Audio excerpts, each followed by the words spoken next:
guy coming up. Next guy coming up has performed at the original Improv. You can probably see him inside Amy Schumer, Gotham, all the TV shows. Put your hands together for my good friend Glenn Cohen.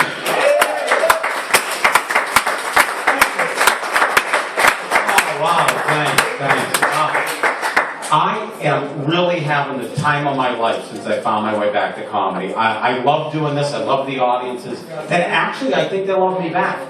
I think the audiences are in awe of me. I'll be up here for 3 hours. You will not hear a peep out of anyone. Oh, yes, I am feeling that love. They say comedy adds years to your life, and it does. I'm 27. Absolutely. It's starting to get cold again, and that's bothering me. If anybody was from New York, last winter, that was the coldest New York winter I can remember. Mostly due to heavy drug use. And the onset of dementia. When I told my mother I wanted to do comedy, she was absolutely mortified. My mother started screaming at me. A stand-up comedian? Why can't you be a porno star? Like your brother? Yeah, I bet you had no idea Gilbert Gottfried was my mother.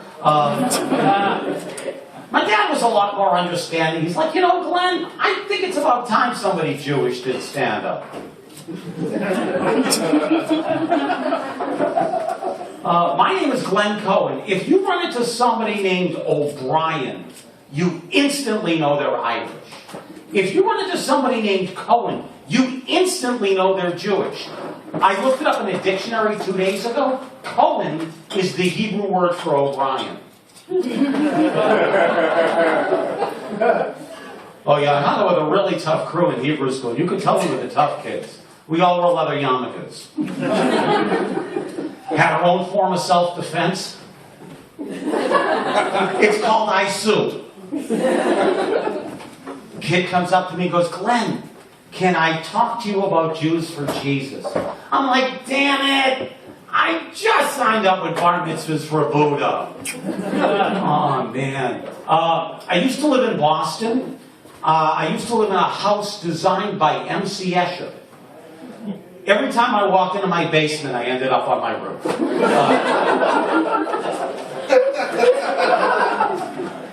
But now I live in New York, and we have other kinds of problems. The delivery guy from my favorite Chinese restaurant murdered a man 2 buildings over from me. So now I just do takeout. Yeah, moved to New York in 1983, Hell's Kitchen. The same year Crack did. Good timing. I mean, back then it was like the 42nd Street of Forrest Gump. It really was. It was like porno theater, 24-hour massage. That's a long massage.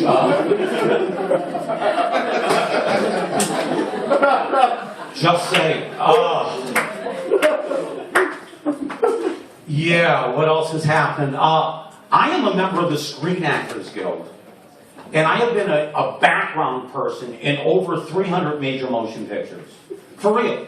I also have a degree in theater, so technically I'm a method expert. But I've got a pretty impressive biography on the Internet Movie Database, the IMDb page. Ever since I learned they let you edit that yourself. The one rule of extra work is you can't initiate a conversation with a star. If they talk to you, of course you can talk back, but you cannot start that conversation. Last month, I get called to play a mourner at a wake. An Academy Award Best Actress, Holly Hunter, walks over to me and says, when they read the eulogy, you're going to come and comfort me. All right, so they call action. I get up, I walk over to Holly Hunter. I start stroking her arm.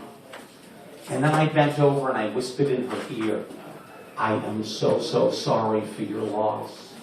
And she whispered back, thank you, you're so kind. Now that was ballsy on my part. She could have whispered back, shut the fuck up. You're just an extra. There's no punchline here, I'm just bragging. But it was also kind of like one of the worst days of my life. The guy reading the eulogy was Tony Shalhoub, Monk from TV. 30 years ago, we played twins in an equity show. I must have taken like 40 showers with the guy. So I kept making eye contact, hoping he'd recognize me. He never did. I got morosely depressed, and right before they arrested me, I got blackout drunk, and they told me I was stark naked outside his trailer shouting, "Do you recognize me now, Tony? Do you recognize me now?" And I was arrested because I was not allowed to initiate that conversation. On another movie, Nicole Kidman walked past me, and I said hello. I'm like, oh my God, here's my shot. Yeah, like I had a shot with Nicole Kidman. But I'm like, you know, she used to date Lenny Kravitz, so I know she likes Jewish guys. Figure if I play my cards right, I could get a dream out of this. Gosh, you people really do take your comedy seriously. Yeah, I like that. What else has been happening? I heard there were some people from Ireland, and you guys can verify this for me. 2 weeks ago, a guy on an Aer Lingus flight went crazy, got up in the middle of the flight, bit another passenger, then died. Ireland, are you with me? Is this true? Yeah. See? Okay. They did an autopsy, and they found bags of cocaine inside the guy that died. I am shocked at the lengths that people go to avoid that luggage fee.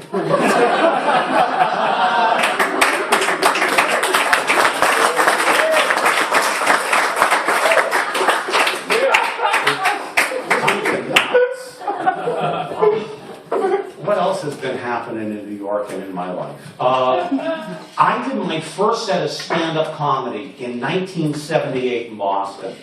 And I'd like to give you a snippet of that set. Show of hands, who thinks Jimmy Carter's getting reelected? Yeah, that's pretty much how it went. 30 years ago, I performed at the original Improv in New York on a regular basis, but it was a slightly different act. It kind of went something like this.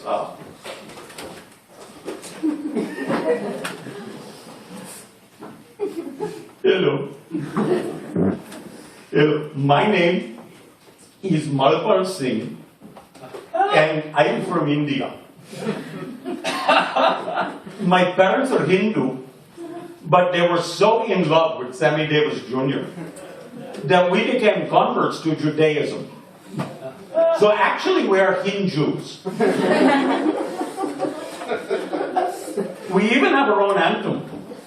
Oh, be friends the Punjab, who can rule a nation with a relative or two, the Gandhi man. Yes. And I would just like to thank those of you who, when you were very, very small children, ate all the food on your plate. Thank you. Thank you. Yeah, so now I market myself as a bald, unemployed, 58-year-old Jew. And in acting circles, we call that a stretch. So what else has been happening? I just want to give you guys some advice if you're not native New Yorkers. It's kind of weird. I mean, the New York City subway system is probably the best subway system in the world. But we have people that are going to come up to you and ask you for money. They're not supposed to. It's against the law, but it's going to happen anyway. And it makes me very uncomfortable. I don't know how to react that way. And then I figured it out. If you see somebody on a train you think is about to ask you for money, ask them for money first. They will leave you alone. Or you make a few bucks. Hey, I've been Glenn Cohen, you guys do this. Guys, good to go for my boy Glenn Cohen. You guys having fun?